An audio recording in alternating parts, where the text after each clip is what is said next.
We have Dulce Valencia from Plan.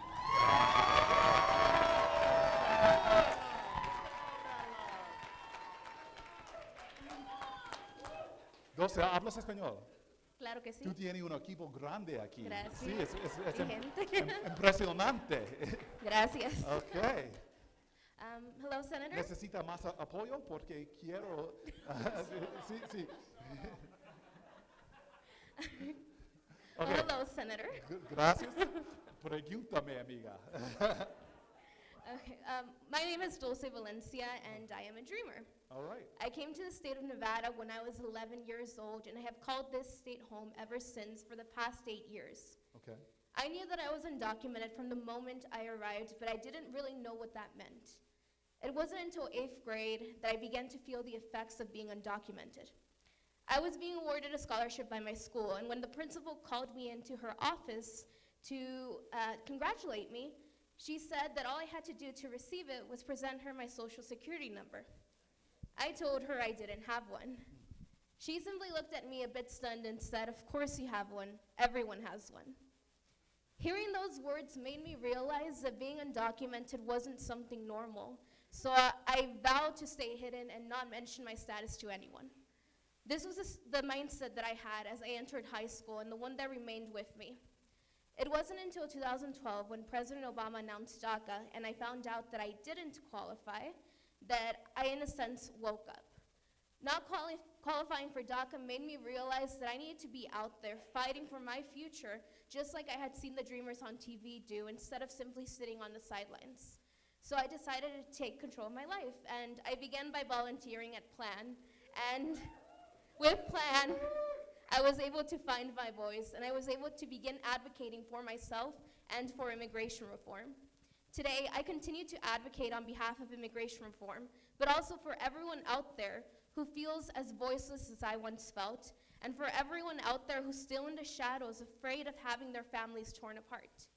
Today, we acknowledge that immigrants helped build America, yet the questions surrounding immigration reform have divided candidates in 2016 more than ever before. Everyone agrees that the system is broken. Senator, what is Secretary Clinton's vision for fixing our broken immigration system? Thank you very much. Thank you very much. Please give her a lot of applause.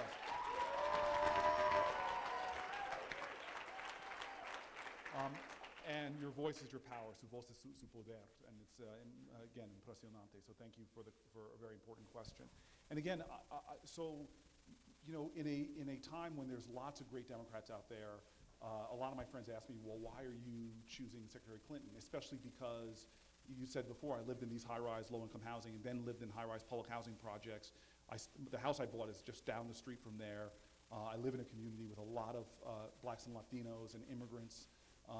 And I just say that I trust people not by what they say, but by what they have done on these actions. And so I tell you right now, most recently, I was so happy that you already heard me. I got a little too excited and about the fact that she led with criminal justice reform. But when we came to Nevada, the first meeting she had was at a high school where she sat down with dreamers. The very first conversation she had was to talk to them about this very issue.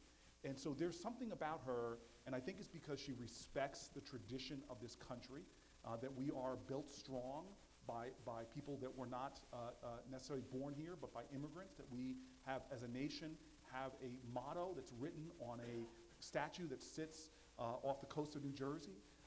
And so she has a plan to get this done. And so the first part of that plan is both DACA and the parents of Americans are really important to her. So she's going to defend that. She's going to defend President Obama's executive orders, which there's efforts to go and undermine.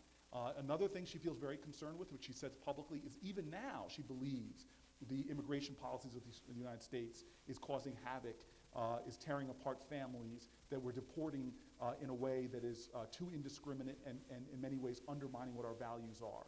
And then finally, as somebody who was in the Senate fighting for this, that frankly, again, judge people by what they do, in the White House held the first meeting with about Latino youth summit in the White House, is that she just believes that we have to pass comprehensive immigration reform. And this is not just about righteousness and justice for immigrants and Latinos. She understands this as an economic issue.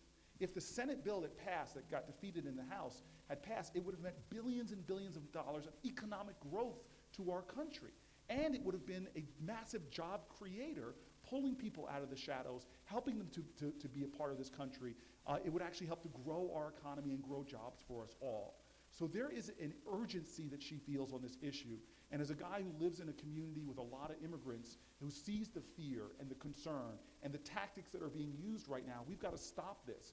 And at a time that other people on the other side are talking about building higher walls, billions and billions of dollars to build walls, to do affronts to the dignity of our values that even George Bush, they're attacking even the stuff that George Bush was doing on immigration reform, attacking things that Ronald Reagan did on immigration reform. We know that this is going to be a serious contest. And so the person I believe that not only can win the presidency against that kind of vitriol and hatred, but that also can get in office and do the things to change this reality, benefit our economy, and to make us better with human rights. But I want to say a couple more things, because you know what some of my pet issues are. One is a broken criminal justice system. Hillary Clinton believes we need to end these private immigration prisons in our country, that they are horrific places that create a perverse profit incentive on holding the liberty of people. Especially, she understands that there are families that pose no threat, that we're detaining, costing taxpayers lots of money, when there's more civil, more humane ways to do this. And so she has a comprehensive way of dealing with it from day one in the White House, as well as passing the legislation. And if you allow me, rápidamente en español, es tan importante. Okay, este es una lucha tan importante. And Hillary Clinton va a trabajar duro para cambiar tremendo. Pero yo también, tú tienes mi promesa, voy a luchar también para esta lucha de la sueño de nuestro país. Thank you very much. Muchas gracias.